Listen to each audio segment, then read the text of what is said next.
네, 휴가를 잘 다녀왔습니다. 많이 탔죠. 네, 이렇게 좀 새까맣게 탄 김에 이실직고 좀 말을 해야 될 것 같습니다. 휴가 기간 동안 제가 기도원 다녀온 줄 아시는 분들이 계시더라고요. 네, 저한테 아이고 휴가 잘 다녀오셨냐 하면서 기도 많이 하셨어요? 예수님 만나셨어요? 이렇게 물어보시는 분들이 계셔서 제가 참 죄송하더라고요. 네, 죄송합니다. 네, 바다 보러 다녀왔습니다. 네, 아직 애들이 어려서 네, 기도원은 좀 무리인 것 같습니다. 라고 좀 변명을, 변명이 아니지만 어쨌든 변명을 해보고 싶습니다.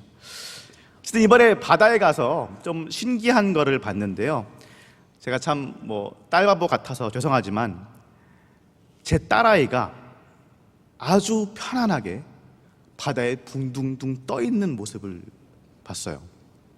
애가 이러지 않았거든요. 그동안 저희가 물놀이를 꽤 여러 번 갔지만 구명조끼를 입던지 튜브를 쓰던지 상관없이 애가 물에 있는 건 좋아하지만 물을 또 굉장히 무서워하고, 그러니까 구명조끼를 입어도 튜브를 써도 저를 항상 꽉 붙잡고 놔주지 않았는데, 근데 이번에는 점점점 애가 겁이 없어지더니만은 마지막 날에는 저보고 잡지도 말라고 하면서, 제가 잡으려고 하면은 놔 이러면서 그 물놀이장에 그 파도풀이라는 거 있지 않습니까? 파도 막 치는 거, 거기에 그냥 누워 있어요.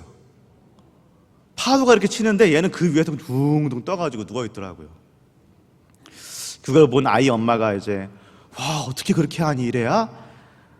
물으니까 이제 아이가 엄마한테 일당 연설을 하기 시작하는 겁니다. 가르쳐 주는 거예요. 그러면 또 아내는 그걸 해보려고 하는데 안 됩니다. 잠깐 누웠다가 퍼득거리면서 일어나고, 잠깐 누웠다가 어이 일어나고. 그러니까 아이가 막 그렇게 하는 게 아니고 허리 힘 빼 다리 올려 아니라니까. 신기하더라고요. 이 아이가 처음에는 파도가 아니라 물 자체를 무서워했는데 이제 뭐가 바뀐 건지, 자신이 입고 있는 그 구명조끼에 대한 어떤 신뢰가 생긴 건지, 다른 사람들은 다 이 파도 속에서 막 우와 하면서 뛰고 있는데 이 아이는 그냥 편안하게 누워있더라는 거죠. 신뢰가 쌓인 것 같습니다. 그동안 그 많은 시간 동안 물에 함께하며 구명조끼를 의지했던 그 시간이 그 아이에게 신뢰가 쌓이게 했겠죠. 반면에 아이 엄마는 어떻습니까? 아직 신뢰가 안 쌓였어요. 구명조끼를 입었는데 이게 나를 받쳐줄 거라는 그 신뢰가 없어요. 확신이 없어요. 누우면 금방이라도 빠질 것 같으니까 바로 누웠다 이렇게 일어나고, 누웠다 이렇게 일어나고. 네, 저는 어땠을까요? 네, 저는 바다에 가라앉으면 그냥 죽습니다. 그러니까 그냥 이러고 있었죠. 네. 어쨌건 이 모습을 보면서 누가복음 18장 17절 말씀이 생각이 났습니다. 누가복음 18장 17절 말씀이 어린아이와 같이 누구든지 하나님의 나라를 어린아이와 같이 받아들이지 않는 자는 결단코 거기 들어가지 못하리라 라고 말씀을 하셨는데, 이 무슨 말씀일까요? 여기서 예수님이 말씀하시는 어린아이는 그냥 순수하다 이런 의미로만 말씀하신 것은 아닌 것 같습니다. 어린아이가 어떤 존재입니까? 자기 자신만으로 살 수는 없는 존재입니다. 누군가를 전적으로 의지해야만 살아남을 수 있는 그런 존재예요. 그러니까 혼자서 수영해서 뜨는 건 절대 안 되고, 이 구명조끼가 어떻게 해서 자신을 뜨게 만드는지는 이해는 못하지만 어쨌든 경험을 통해서 신뢰하는 만큼 자신의 몸을 맡기는 거예요. 반면에 어른은 어떻습니까? 많은 걸 경험해 봤거든요. 많이 되어봤어요. 그리고 내가 이제 할 줄 아는 것들도 꽤 많이 있습니다. 이렇게 하느니 저렇게 하는 게 나을 텐데, 저런 식으로 하면 다칠 텐데, 경험해 본 것들이 많고 생각이 많으니까 신뢰가 그만큼 어려운 거죠. 미국 보스턴 대학의 뇌과학 연구자들이 2022년에 낸 논문이 하나 있습니다. 이 논문이 부정적인 기억과 긍정적인 기억이 사람에게 어떤 영향을 끼치느냐, 이거를 이제 지금까지 나왔던 여러 가지 논문들을 보면서 그걸 리뷰한 그런 리뷰 논문인데요. 이들이 다른 논문들 공부해 보면서 알아내는 것이 이렇습니다. 짧게 얘기하자면, 분명히 긍정적인 기억들도 굉장히 중요하고 어떤 무의식적인 정신적인 웰비잉에 굉장히 큰 역할을 하지만 부정적인 기억들이 훨씬 더 오래 그리고 강렬하게 디테일하게 남는다라는 것입니다. 그리고 그냥 그 부정적인 기억들이 기억으로만 남는 것이 아니라 다가오는 위협을 감지하고 또 회피하게 하는, 그러니까 어떤 일종의 방어 기제로 작동하게 된다라는 것이죠. 무슨 말이냐면 사람의 행동, 내가 하는 어떤 행동을 결정하는 것은 사실 좋았던 일보다는 안 좋았던 경험들, 배신당했거나 실패했거나 고통받고 좌절했던 그런 여러 가지 부정적인 경험들일 확률이 더 크다라는 것입니다. 실제로 그 부정적인 기억이 얼마나 자주 있었느냐, 얼마나 큰 일이었나, 이런 건 크게 상관이 없어요. 사실상 돌아보면 나쁜 일보다 좋은 일이 더 많았을 수도 있는데 상관없어요. 커다란 나쁜 일 뭐 하나가 있었다면 좋은 일보다는 그 나쁜 일을 더 기억하게 되는 것이 우리라는 말입니다. 출애굽하던 히브리 사람들이 기억이 납니다. 처음에는 얼마나 좋았겠습니까? 이집트를 심판하는 하나님의 그 재앙들, 그 모습들 보면서, 그리고 마침내 출애굽해서 구름 기둥과 불기둥으로 인도하시는 하나님의 모습을 보면서, 그리고 마침내 홍해를 갈라버리시고 원수였던 이집트 군대를 수장시키신 하나님의 모습을 볼 때만 해도, 그때만 해도 와, 이제 정말 불행 끝 행복 시작이구나, 감사와 미래를 향한 그 기대감으로 가득 차 있었을 것입니다.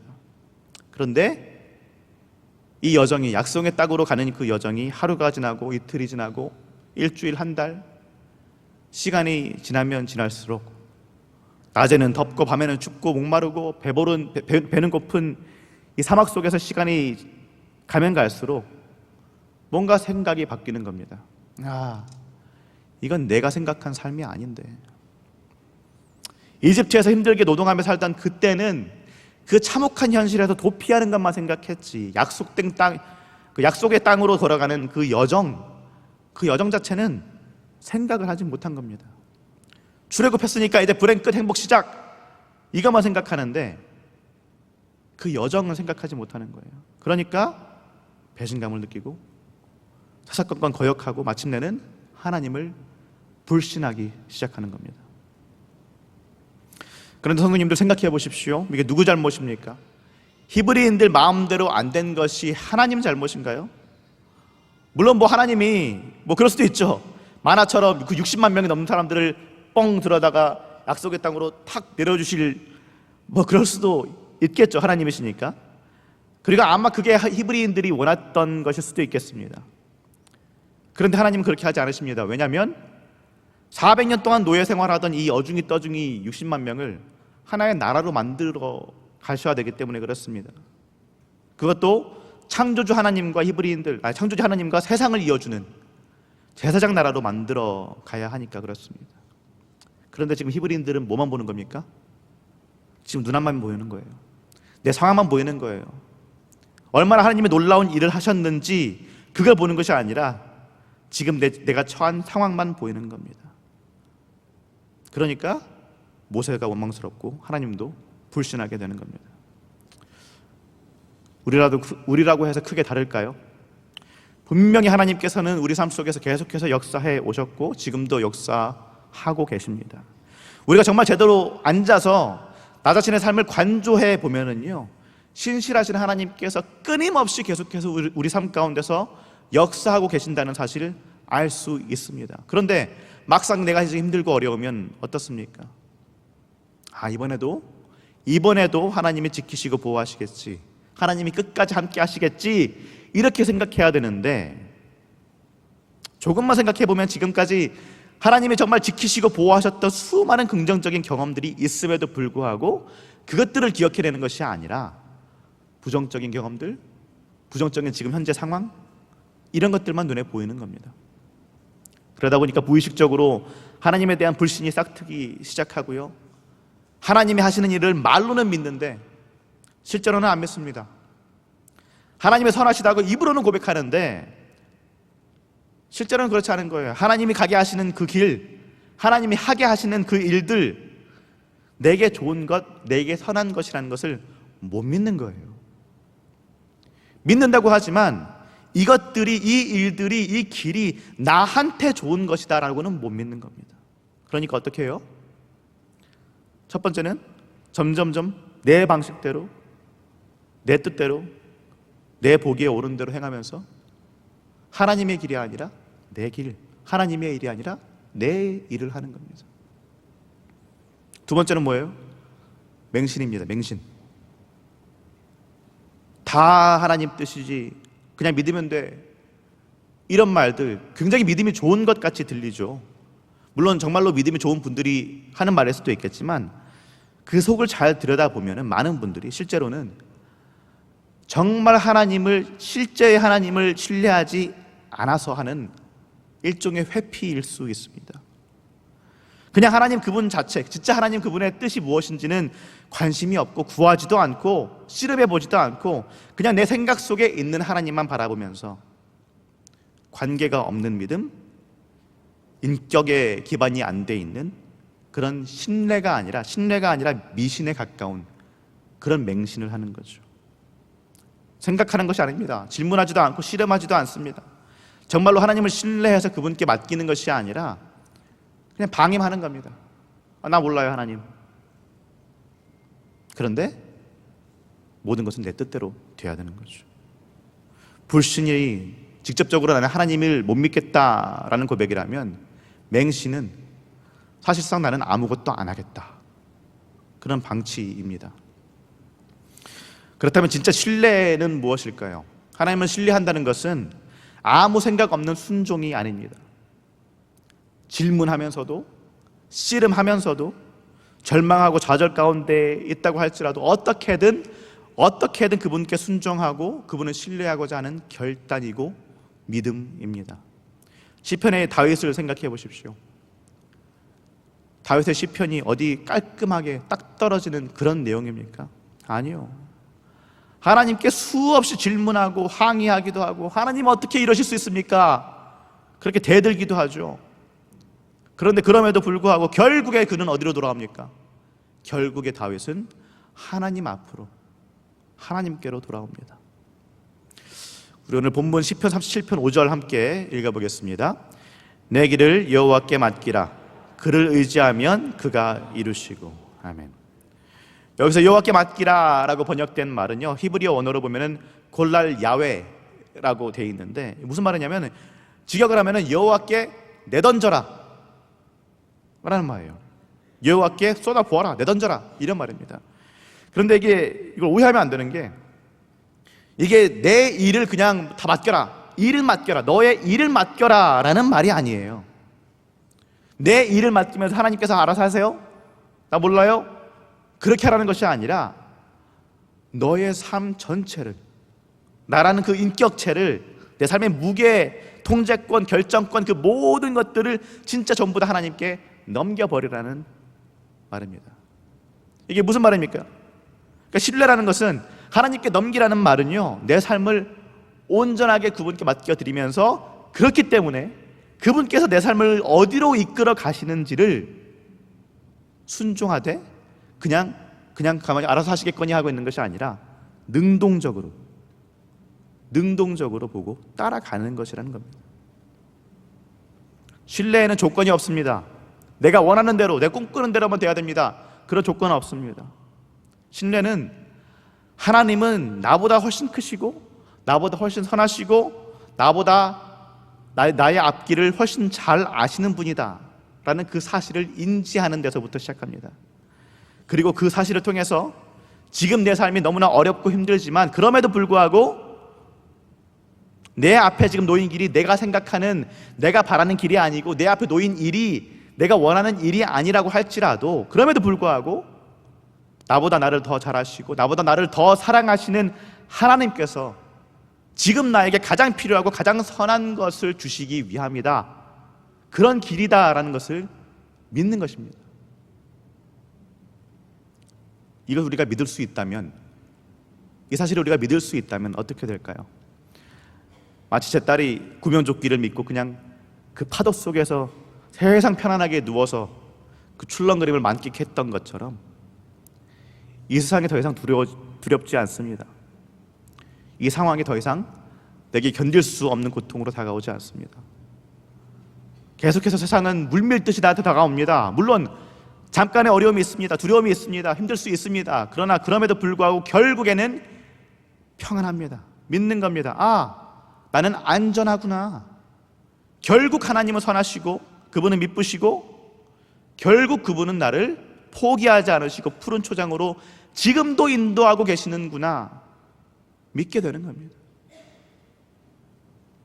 성도님들, 믿는다는 것은 단순히 어떤 종교적인 교리를 받아들이는 것이 아니고요, 그냥 믿습니다 하는 것이 아니고, 믿는다는 것은 전적으로 신뢰하는 것입니다. 이해하지 못해도, 계산이 되지 않더라도 내가 붙잡는 것이 아니라 나를 붙잡고 계시는 그분, 그 하나님을 의지하는 것, 그것이 믿음이고 그것이 신뢰입니다.